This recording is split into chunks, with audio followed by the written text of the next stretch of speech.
because my existing business wasn't going to open up any day soon. I mean, it's a restaurant. That's what it does. And so definitely in the place up north, we did takeaway, which definitely helped. But that's it. What more can you do with a restaurant that's not allowed to open, basically? Mm-hmm. It's such a specific building and place. You can't really transform that easily into something else.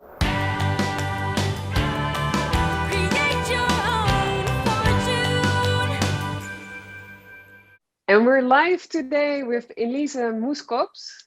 Welcome in the Pre-Idea to Profit series. And I feel very honored to have her today. She has an extremely special story because she is the owner of 2 restaurants. And this year she had to shut them down twice. However, she's such a creative person that she came up with all kinds of ideas to make the most out of the situation. And that's what we would like to share with you today. Welcome, Elise. Thank you for having me. Yes, it's a great pleasure. So first of all, you have 2 restaurants, right? Yeah, we have 2. Both of them are in Amsterdam. One has been around for the last 10 years. It's called La Stage. Really small, quaint restaurant, canal building. My boyfriend's the head chef and we own a Michelin star there. And we have had that for the last 9 years. So that was there after a year. And then the summer of 2019, so a little over a year ago, we started a second place called L'Azur, after the color blue in Dutch. And that's situated in the northern part of Amsterdam, which is a bit of an up-and-coming area. My head chef there is someone else. I do it with my partner together. We had another chef join us, and he's half Portuguese. So that's more of a neighborhood, semi-Portuguese restaurant where we do a lot of ports and wines and a bit more low-key, but loads of fun. Oh, very nice food and very nice drinks, because that's also something that you specialize in, right? Well, yeah, I call myself a wine girl, whatever it may be. Yeah, that's my first love when it comes to consumption. It's definitely wine, although I don't really look down on other drinks necessarily, but wine is my first love, and it's something I've been doing for many years and really still enjoy learning more about, doing more with every day. Well, we'll dive in that a bit later. But first of all, you've been super successful. Not everybody gets a Michelin star, of course, and you've been running a restaurant already for 10 years, which I think is an achievement on its own. So when the news first hit that the restaurants in the Netherlands had to close, and you even have 2 restaurants, what was your reaction? How did you feel? It was really surrealistic. I mean, it's so weird. It's like you're in a bad movie, basically. It was a Sunday afternoon, and we knew that the government was doing a big press conference and that they would announce COVID measures, but nobody really knew what that would be or how that would look like. And we had staff dinner, and I was at one of the restaurants, and after staff dinner, I lit all the candles. And then we watched the press conference together with the entire team. And then they said, you need to close. And not only do you need to close within now and 30 minutes. So how did that work? You already had reservations lined up. You had like all guests about to come in. Yeah. First thing I did is blew out all the candles again. But that was more of like a shock reaction, like, oh, we're not opening. I just lit them. I need to get them out of my system again or something like that. Yeah, very operational reaction. Yeah, really weird. But I needed those 5 minutes to sort of gather my thoughts and sort of go like, okay, this is what we need to do now. So we called the reservations that we had. Most of them already had the news and felt very sorry for us. So that was really nice and sweet. I said, yeah, sorry. And I don't know when I'll be able to transfer the reservation to a later date. We just don't know. And then what happened with me is that I get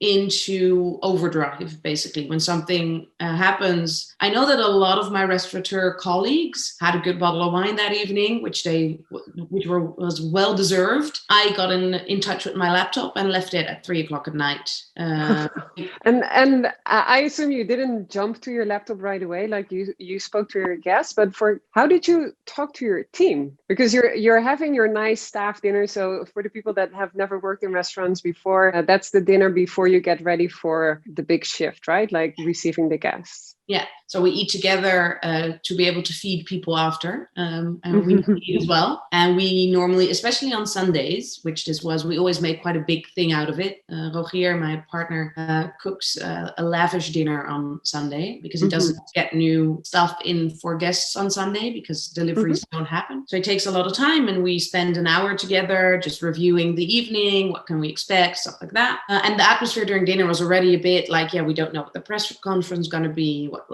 will happen. And then the news hit, and basically, I mean, I'm so happy with my team anyways, but especially in moments like this, everybody just jumped to work, basically. So the kitchen staff started to put stuff in the freezer, vacuuming, that's not an English word, removing air out of everything to keep it fresh longer.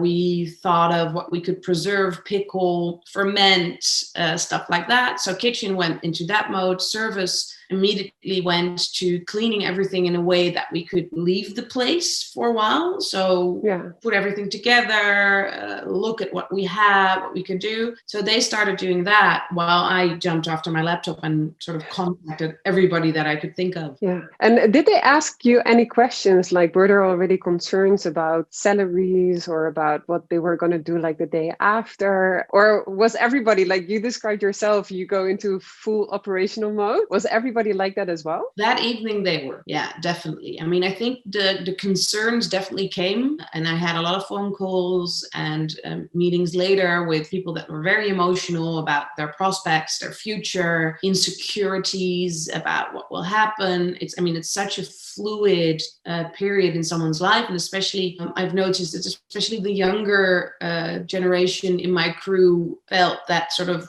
everything dropped from under their feet and there was no steady place to stand anymore. But that took a while. That took about a week and a half before those kind of emotions sort of settled in, I think, with most people. Yeah.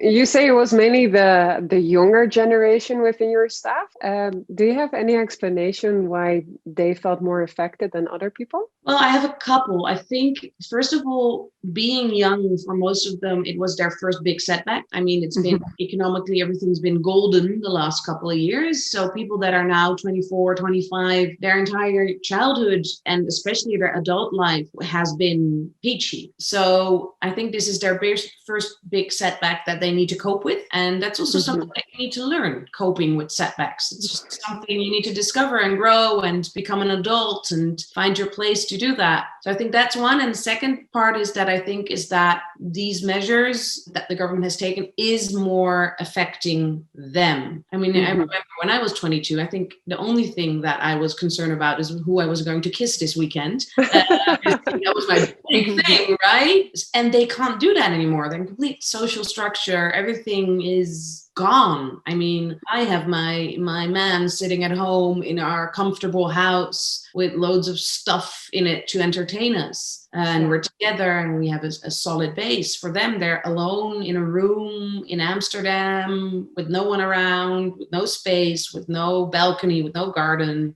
So I think it is heavier on them anyway. Yeah, so if I understand you correctly, you're also saying that it hit them in multiple aspects of their life at the same time, which made it even a bigger blow for them. Yeah, and I mean, a lot of them also still go to school, either part-time or full-time, which also stopped. They needed to adjust their online education, which is no fun. And so I think especially not having their social structure around them anymore made it heavier on them. Yeah, I think that's very well said. And I can totally imagine that they felt very insecure in a lot of aspects in their life. Yeah, and going on for a couple of more months, I'm afraid so. Yeah, and let's go back to the point where you said you're in full operational mode. So what kind of things did you start doing initially? So that Sunday, the main thing that sort of struck me is that a lot of normal people don't work on Sunday, and a lot of restaurants are closed on Sundays. And so my thing was that Monday morning, the shit would hit the fan everywhere, basically. Applications, calls and stuff. So I thought if I could get every email or online form filled in before Monday morning, I'd be in front of the row. So I contacted every government institution that I could think of that would have support measures or, well, whatever that may be. So I did the municipality for the licensing of the restaurant. What can we do there? I contact my landlord.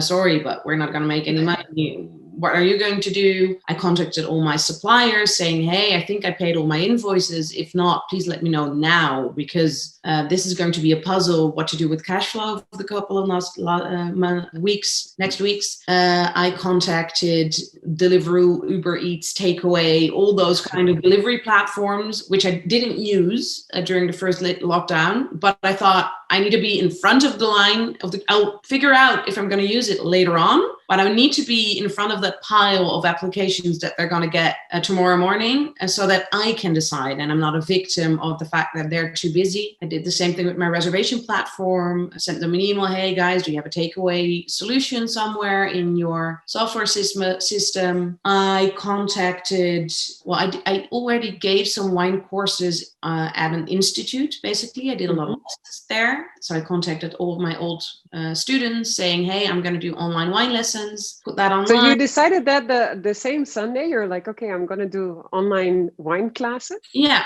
I don't know exactly why. Don't ask me why, but I thought that was a good idea.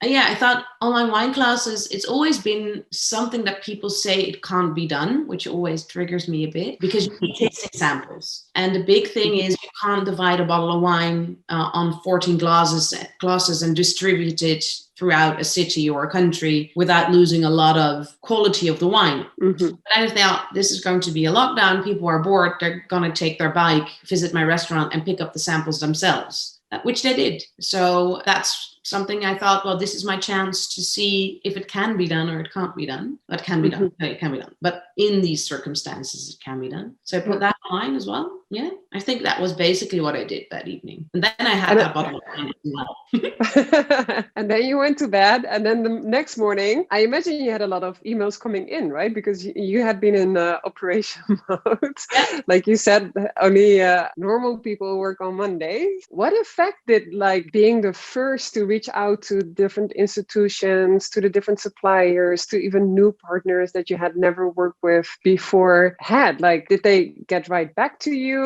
What kind of reactions did you get? Well, of course, there's everybody reacted differently. However, you're completely right. Monday morning, my email exploded. And I think 9 out of 10 replies said, so you were quick. You were right on top of it. Which you were, yeah. Yeah. And that was my entire goal, and that worked. I think that one of the two, maybe three were really successful in that respect. First was the municipality of the northern part of Amsterdam, when I immediately wrote an email to saying, hey, we have a restaurant there. I don't know what you're going to do.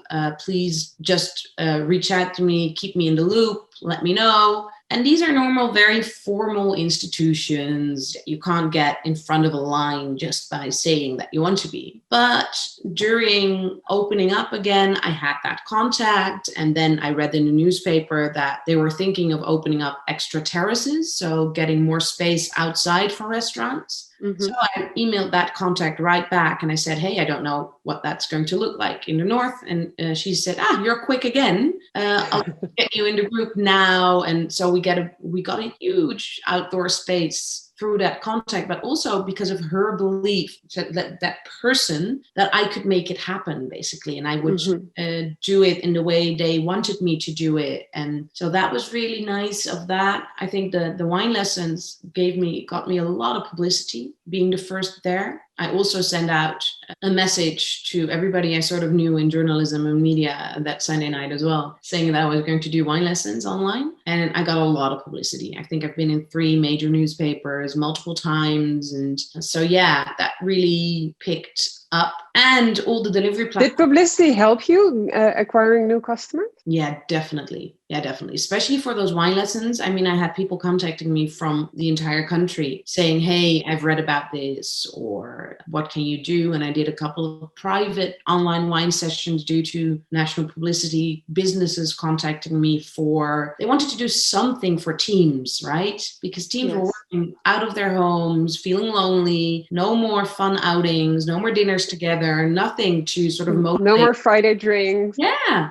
So nothing to motivate the pack, basically. So I did a couple of those, sending out samples to the main office, and they would take care of the distribution of the samples, because that's the big challenge with an online wine lesson. And then I give a Zoom wine lesson for a group. That was definitely something that came out of the national publicity. Yeah, amazing. And from there, you only created more collaborations, right? Like you basically used your entire network to come up with new concepts that were Corona proof. Could you elaborate on that? Yeah, like I said, I went into overdrive a bit. I did decide lockdown, which is sort of now, that I could be a bit more nice to myself. At first one, I definitely went into overdrive. So we opened up a wine shop in Broek in Waterland, which is a quaint little village just north of Amsterdam. So where everybody was like stressing out, trying to keep their existing businesses alive, you opened up a new one. Yeah, because my existing business wasn't going to open up any day soon. I mean,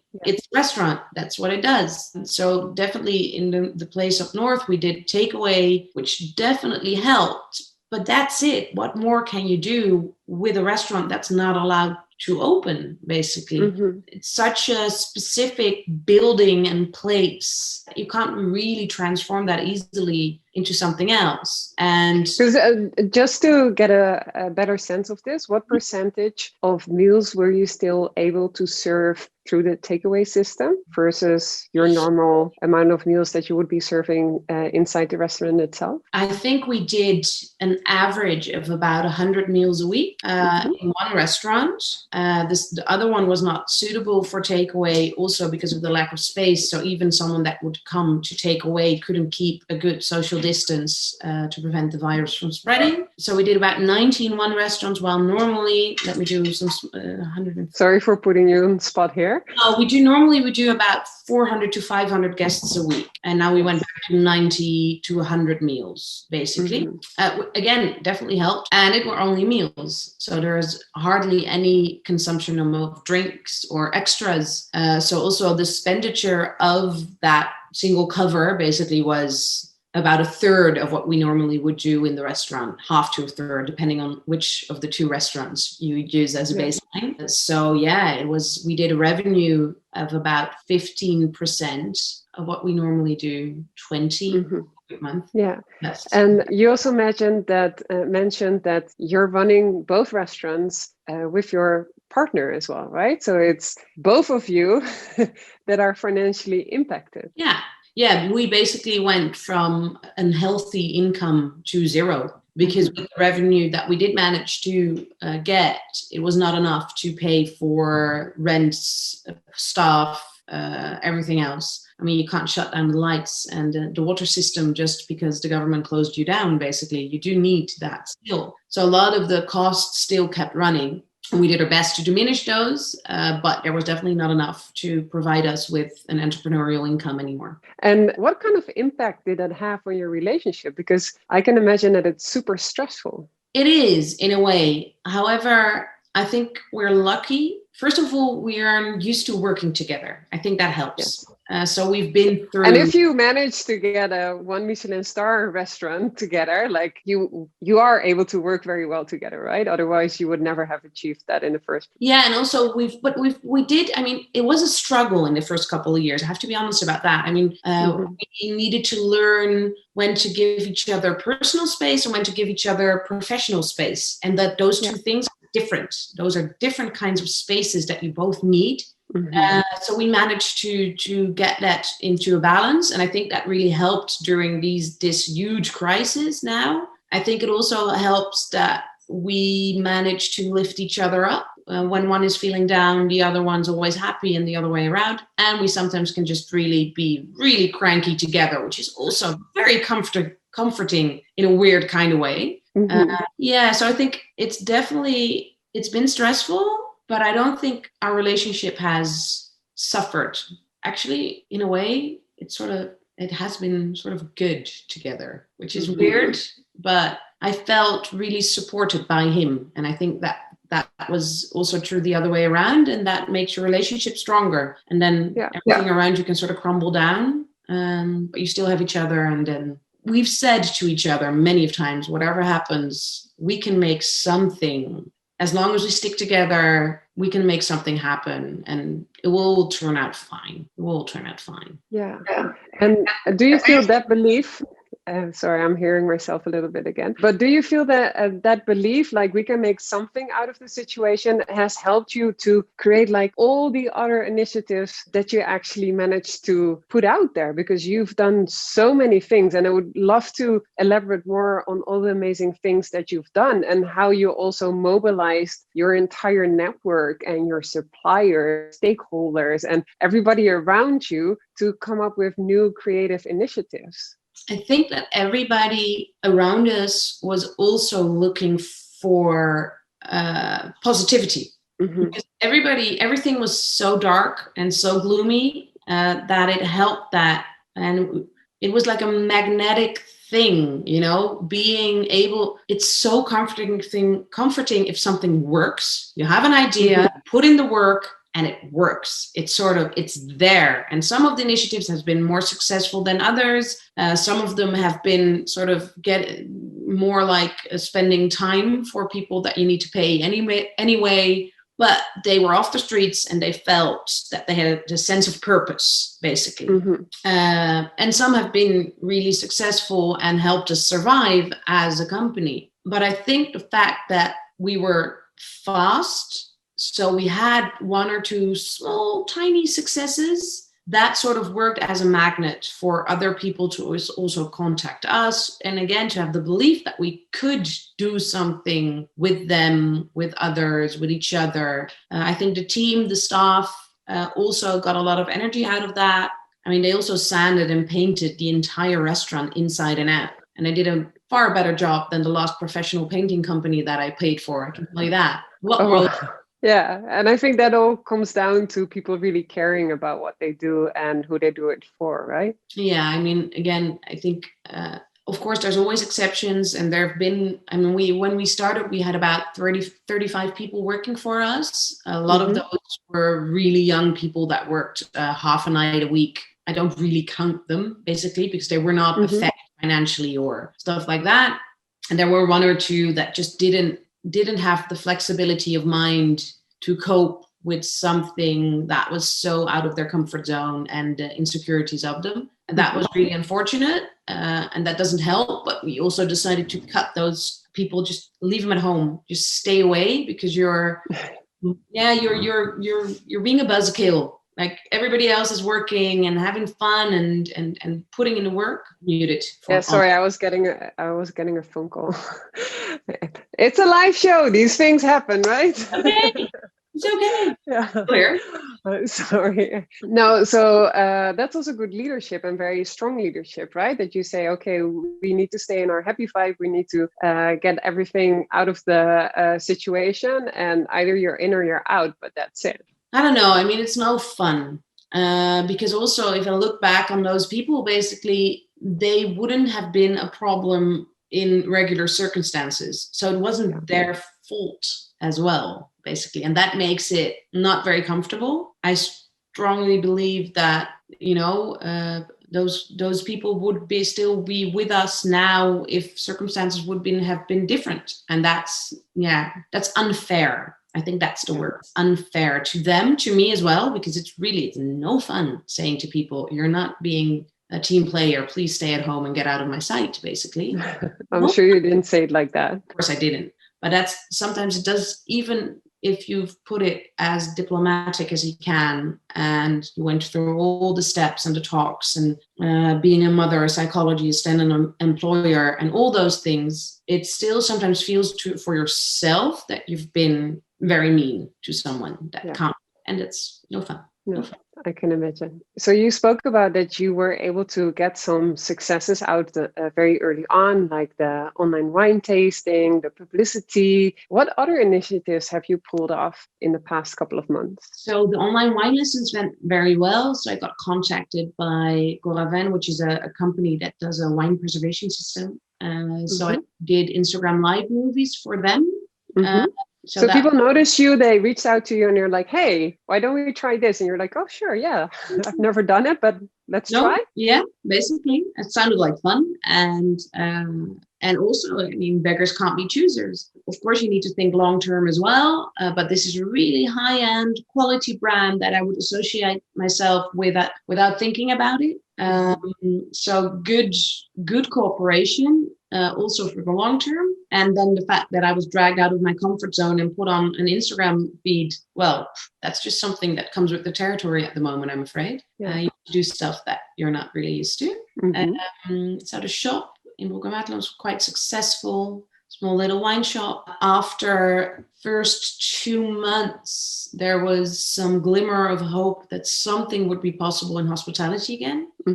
The restaurant in the city center is really small, and with keeping 1.5 meters distance, we were sort of thinking that we would have 4 to 6 tables left, which is nothing. So we were thinking of how could we make that, well, it doesn't even have to be profitable, but manageable. Yeah. And then someone reached out to us who is a director at the International Theatre of Amsterdam that we know. His daughter used to work for us part-time. That's how things work. And he called us and he said, I'm thinking like we've done something together in the past, really small, supporting their kitchen basically. And he said, I'm reading the new regulations and the stuff that's coming out. But how are you guys going to do it? And I said, I don't know. I mean, we don't have the space. And he said, yeah, but I have a huge restaurant. But 95% of my customers in the restaurant is normally theater guests. And we can't do theater until August. So you have at least 3 months with basically 0 guests and an empty, huge restaurant. So we had a cup of coffee, and in 15 minutes, we've decided to relocate our small Michelin-starred restaurants to the theater, which we just left. So we didn't, the first agreement was until August, and then we were supposed to stay there until the 1st of November. But unfortunately, we needed to close down again. So we left now, but that's been a good idea. Let's put it that way. I mean, we've been able to do more people in that restaurant than we could have done in our restaurant during regular circumstances, let alone during diminished tables and distancing measures. So that was a good idea. And it was. Yeah, and that's amazing. Like, how do you come up with something like a theater and a restaurant working together and creating a win-win situation? So it's basically network. That's where it started. I mean, he called us and said, how are you going to do it? I don't know how I'm going to do it. And then we said, why not do it together? I think basically your strength is our weakness and the other way around. So that sort of clicked. But I have to be honest, like culturally, that's a really different corporation. I mean, it's really, really, really different.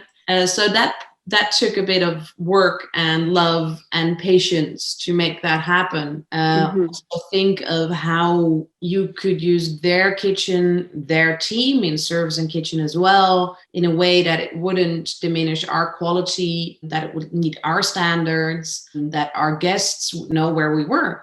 I mean, also in communication, that was a lot of work, letting everybody know where we are. Every reservation got 1, 2, 3 phone calls saying, hey, do you know that we're not our regular place? We're over there.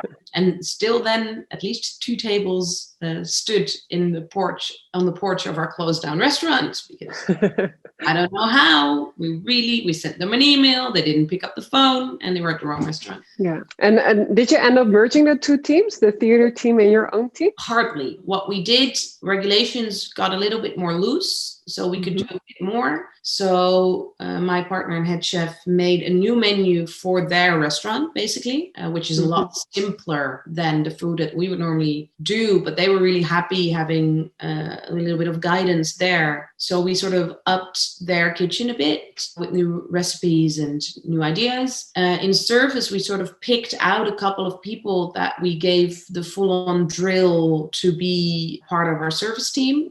We decided that they would still be wearing their uniform. So also it would be really clear for our guests that who is the La Stage team, who is the theater team. And then it created a lot of sympathy. Like, hey, you don't work at a Michelin star place normally. You're doing so well, basically.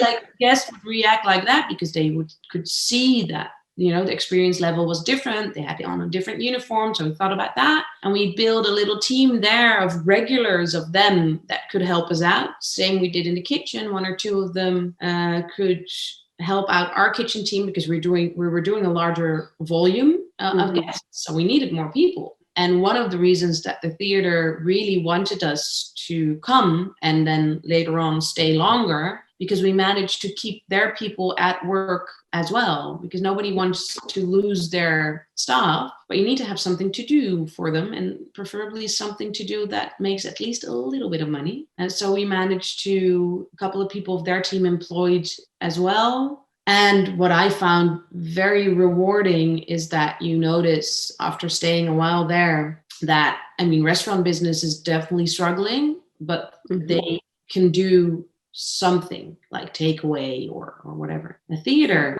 without guests is nothing. Also, performances, they couldn't do them because there were too many people on the stage. So everything they thought of, rehearsed for, basically went down the drain. The part of our profit that we shared with them also helped keep this cultural institution alive. So I found that really rewarding, that you're helping out yourself and your own company and your own staff, but also something that's sort of bigger than you, that institute, that theater in Amsterdam, that needs to stay, basically, that's bigger than us. Yeah. And I find it such an inspiring story. And funny enough, whereas you were reaching out to so many people, that you also had people reaching out to you and creating these amazing collaborations. Yeah, I think we've been, it's been shitty. Financially, emotionally, absolutely shitty. But on the other hand, I can't complain. Like, I know that I've been lucky and blessed that, we managed to sort of get something going. And we're still here. A lot of restaurants are not here anymore. I think you're really downplaying it when you say that you had something going on, like you had so many things going on and we still haven't even covered all of them. One thing that I also heard you say in our prep meeting is that you even were able to celebrate your 10-year anniversary as a restaurant on stage. Yeah, that was so cool. So on the stage of the International Theater. The main stage, they have two big stages. One is really modern and new, and one is in the big monumental, think red velvet, crystal chandelier,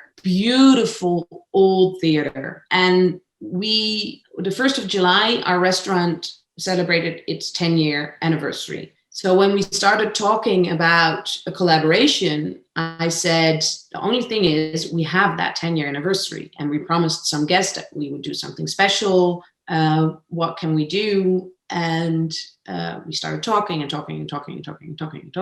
after a while, the theater said, you know what? We can put you on stage. And I said, huh? They said, yeah, the theater is empty. This is normally something that is impossible because they need to make art. That's what they do. That stage is for making art. They've rented it out once for a consecutive period of time. And that was someone that paid so well for that space that they could call the city and say, you know what, with that money, we can make so much art that it's worth pausing our programming for 2 weeks for. Mm-hmm. Now there were different circumstances. So we built a restaurant on stage. We built a kitchen on stage. We had this entire team of the theater who were basically also a bit bored, lighting out the room and the kitchen and the tables. And we had a grand piano on stage, which they own because they're a huge theater. So they own this beautiful grand piano that we put on stage, and we managed to find someone to play it every evening. And then we found this girl who works at the cafe, basically, of the theater. She was cleaning up one night and she started singing. I was, come sing at our 10th anniversary because you have a voice like crazy. Wow. Yeah, and then actually she got booked by 2 guests of that evening as well later on. No way. Double cool. Yeah, really, really fun. And it was a miracle. Like we had a little talk on stage. We had all our guests sit in the theater room, so on the seats. They had a glass of champagne, a little snack, went to their seat, and everybody was a bit confused. We are going out to dinner. Why am I sitting in the theater room? The curtains were closed. Rogier and I would come out, have a little talk about our 10-year anniversary, and then also explain, because that was like being able to do this means that COVID didn't win. Like if we couldn't celebrate our 10-year anniversary, that would be such a failure. Like we couldn't sort of cope with that at all. So we tell that, and then the curtains would open, and there was this beautiful lit out restaurant with a grand piano, and you would see the kitchen staff, and everybody would start applauding and screaming and making pictures. And we even had some random guests that we don't know that well started crying because it was so beautiful, and everybody I'm getting goosebumps right now as you're telling this story. We did it for 10 evenings, so it was 10 years, 10 evening, 10 courses, the 10 best dishes of the last 10 years, and it was a fairy tale. Really. That's incredible. Yeah. So wow. Good for you. And how amazing again that you used everything that you had like at your disposal. Like it doesn't matter if it's a stage or the cleaning lady that has a beautiful voice. You just somehow managed to get the best out of everything and everyone. And it's something that I've also learned more in this period. Like I've always liked like people tying people together, and also I think not making things too important in a way. Like you could think like it's your 10-year anniversary, you can't have the cleaning lady singing at your but she has a great voice, who cares? And maybe she gets stage fright. I'll make a bad joke, everybody would laugh and applaud her back. I mean, if you believe and then show her some love, that everything will turn out fine. I've always liked that. But I think in this period, I've learned how to exploit that character trait that I have, basically, and sort of put it into action and, use it in a way that benefits myself and others. Yeah. Yeah, and one of the things that you exploited, even though exploit always has a bit of a negative connotation to it, leveraged maybe is a better word, is your network, because you're involved in so many networks. Like you're involved in the international wine world, like you have a past and still present, but now traveling is a bit more difficult, where you do trips to the most famous wine houses all over the world, and those people are connected to you, and you also stand out there being a woman in such a male network. And at the same hand, you're very active in politics and you have a crazy network there. And then you have so many other networks that you're also able to tap into. How do you manage your time and how do you combine all that? I don't know. I really don't know. Well, that's a very honest answer. No, I mean, you wake up and you get to work. I mean, that's basically, and you don't do more than you can do.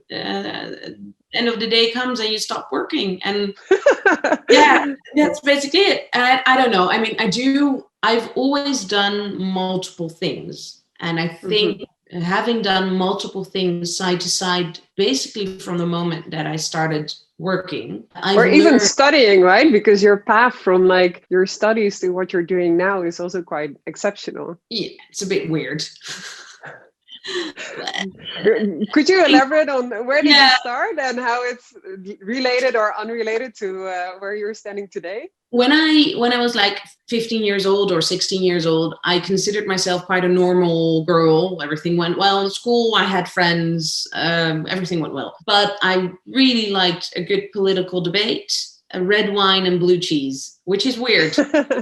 Well, those three are still in your life today. Yeah. And I always sort of figured that I would find a career in either an NGO or something in that sort of political, societal area. So I started studying psychology first. And then I specialized on identity theories, and then I started doing political science next to it. And then I never finished psychology at all, but I did finish my political science university. And then I started sort of applying to jobs in a time that every job was open, because it was really just before the banking crisis. Basically, everything was golden again. And I applied to these jobs, and most of them wanted me because there was no staff to be had. And every single one, I was like, thank you. Yes, thank you for wanting me. Yeah, great. And then I taught my sister had a baby, and she had a company. And she said, hey, from your restaurant side jobs that you did during university, don't you know someone that can send all my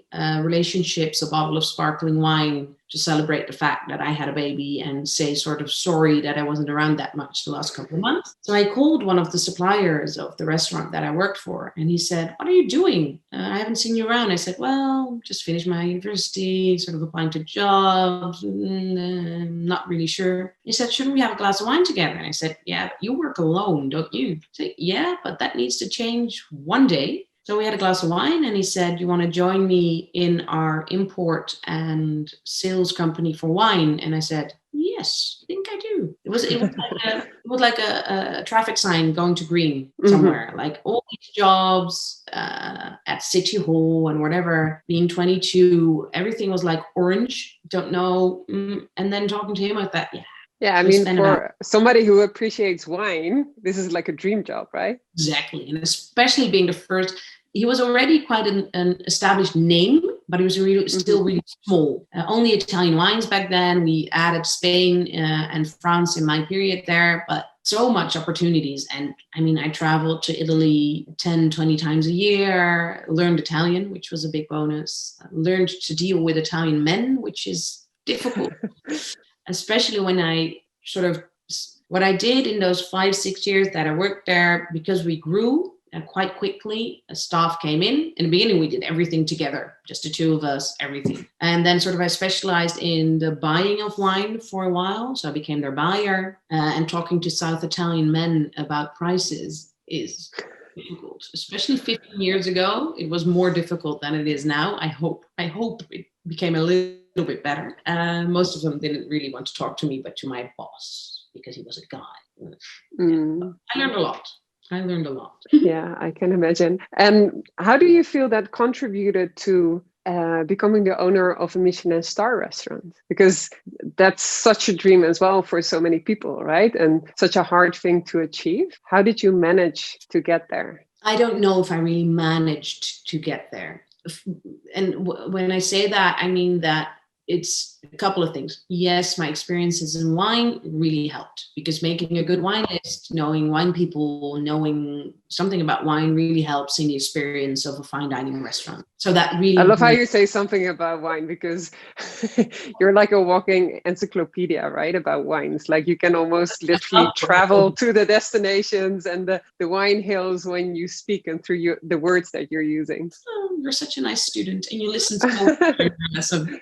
No, really. Yeah, no, I've invested in my wine knowledge, definitely. But it helps. But the restaurant wasn't my dream. It was the dream of my partner. He was already a chef, and he wanted his own place. And so if you would ask me, how do you become the owner of a Michelin star restaurant? I would say fall in love with a Michelin star chef.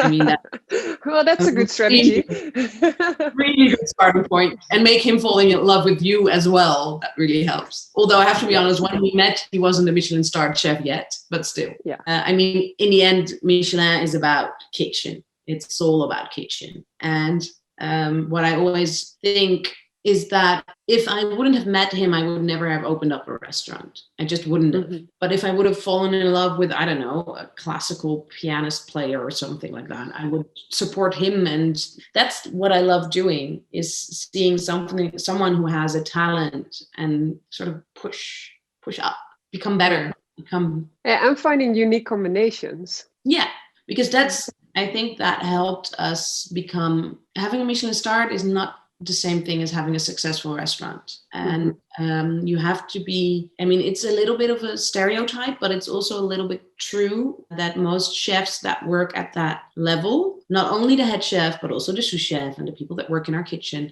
they're they're kitchen idiots. Like, well, you have to be. Yeah.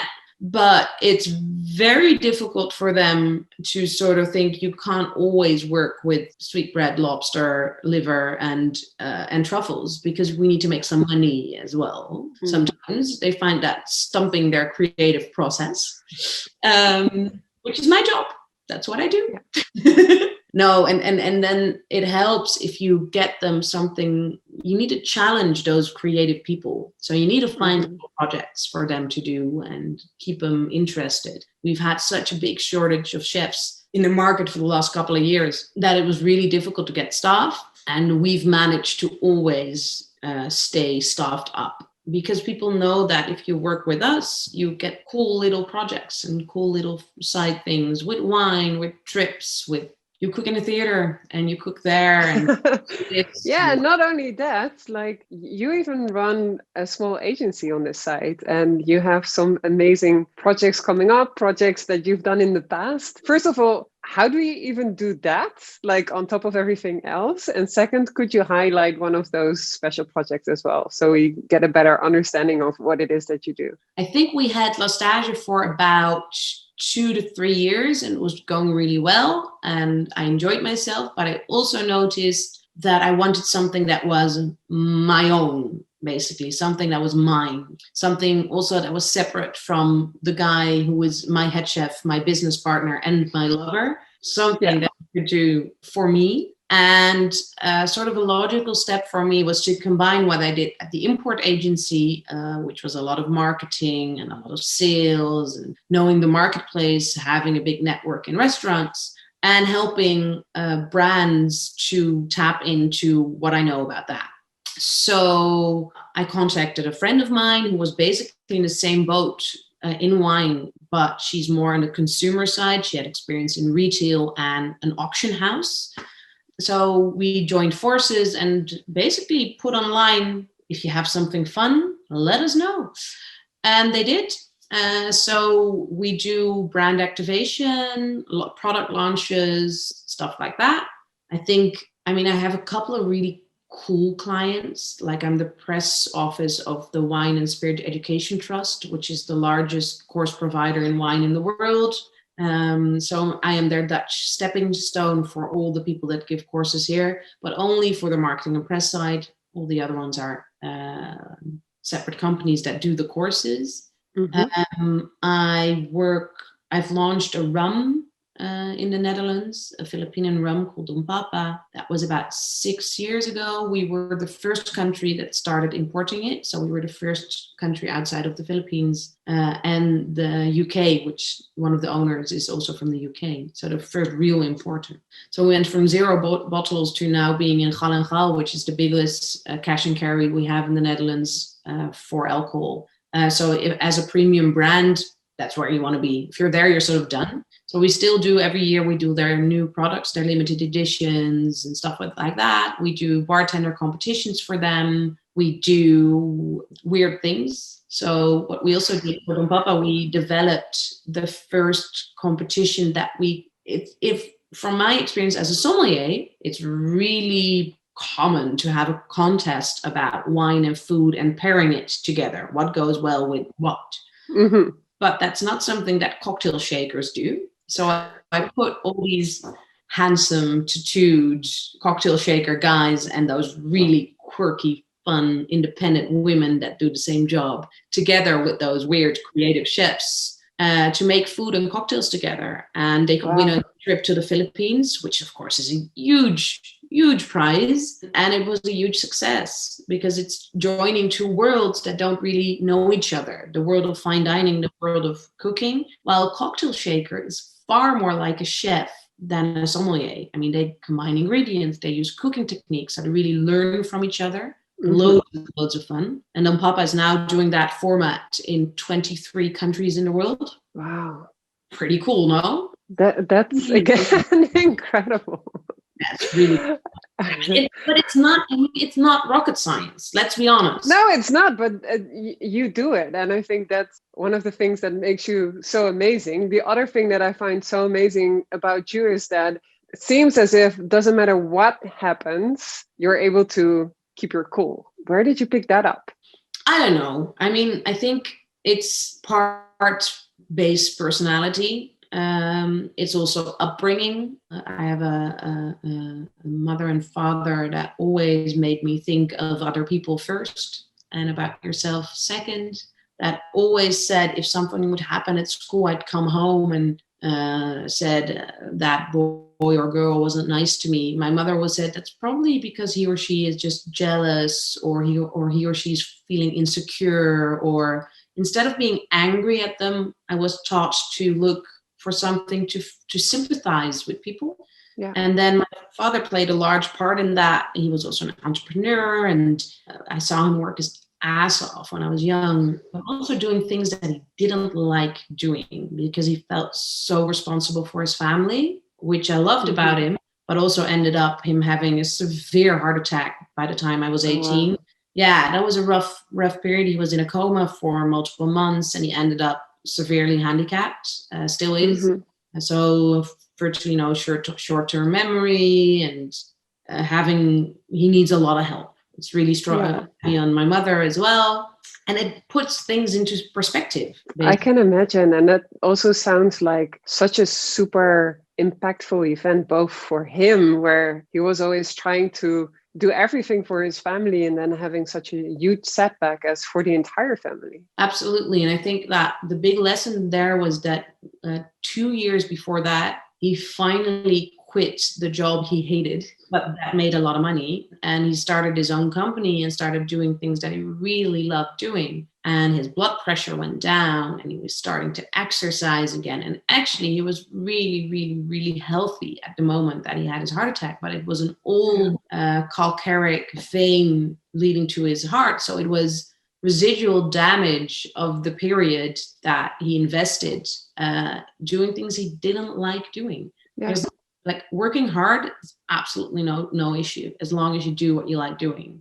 And do you think that's your secret? Because you also work a lot.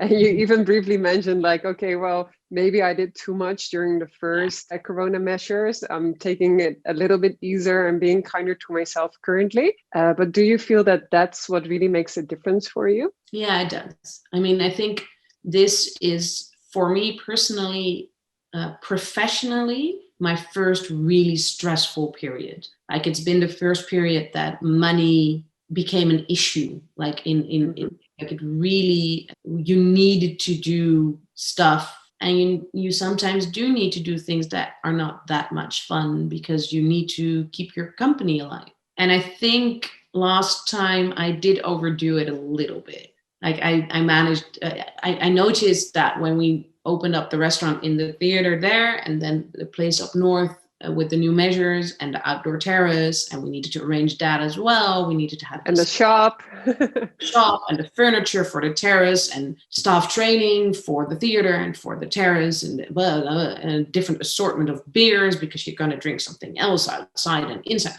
all those kind of things. We opened up again and I was so tired. I was like, everybody was like, you just had 3 months off, restaurants closed, you must be so excited to get to work again. And I was like, I need a vacation. I really need a vacation, which I couldn't afford because, hey, financially it's still shitty. But this time around, I think I deserve a couple of days a week where I can sort of shut down. Yeah, definitely. But also easier this time around because I just dusted off all my old plans that are still there and just action again. So being such an example to so many people, being able to have pulled so many people through, well, at least the first phase and hopefully soon like one of the last phases of this crazy pandemic, what advice would you give to other people, entrepreneurs that are struggling right now, people that are afraid of losing their job? What piece of advice could you share with them? I think it's twofold. First, don't expect it to get better anytime soon, which sounds very negative, but it also gives you the space in your head to make a new plan because it's gonna be around for another year at least. And after that, we'll just have to see. So make a long-term plan. Things are not getting back to normal, which is sad, but it's true. And I think you need that space, that starting point now to sort of cope with everything that's going on. You need to be flexible. And I think the second part of advice is, although it's not going to get any better anytime soon, there are many opportunities. And everybody has a talent that also suits this period of the world. You just need to find it and tap into people who know, and don't be afraid to ask advice, and don't be afraid to do and try something that doesn't work. I think the staff members that I've been most happy with have been people that looked at me and Rogier and thought, I have an idea as well. And basically everything I said was go try and go fail. That's fine. be careful in how much money you invest. That's still don't put all your eggs in one basket, but the only way to get out of this is to try and see what succeeds. And I think you've done it in so many beautiful ways. Thank you so much. Last question. Okay. What does fortune mean to you? Because I have this slogan that I say we're all able to create your own fortune. And maybe today we're more challenged than ever before. But what is fortune and what does it mean to you? Well, I think in the end is that I've made my fortune if I can spend time with the people that I love, drinking good wine, eating good food, and see a little bit of the world, maybe. For me, that's why I do what I do, is to be able to spend time with nice people while drinking good food and drinking good wine. And my restaurants and my wine career helped me drink better wine and eating better food. It helps. It helps. For me, that's what I love doing. I mean, if I could spend the rest of my life doing one thing, it would be eating. Well, and it's so beautiful that you made your career of what you love the most, but also what you excel so much at. And like you get so much proof of that, not only the Michelin star, but your nomination as a Wine Woman of the Year. And I know you had to pass to have somebody else, actually one of your childhood idols, win it. But who says you're not the winner next year? And I think a nomination is already an achievement. It was an honor being nominated. Doesn't everybody say that once in his life? I did. I can. But I guess you don't just say it to say it, right? Like, no, especially in. Yeah, I mean, it's a competition for only women in wine, and wine is still a challenging world for women. Too many mustached gray men. And then being able to be nominated for that competition, reaching the finals, is really cool. That's really cool. And you do so many cool things. Like we haven't even tackled all the cool stuff that you do in politics and how big your role is there and what kind of decisions you take on behalf of even millions of people. So maybe we should do a follow-up interview about that. But I cannot wait to see your next projects, all the amazing collaborations that are going to come out of your hands, your team hands. And I cannot wait to have another glass of wine with you.